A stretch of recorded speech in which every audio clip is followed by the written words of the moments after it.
Hello everyone, let's learn how to log into another Facebook account.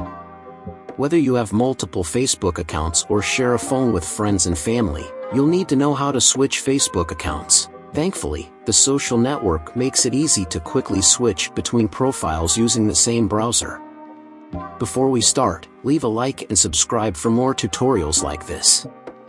First, let's open Facebook app on your device, and make sure you are logged into your account. Next, click on three horizontal lines in top right corner of the screen.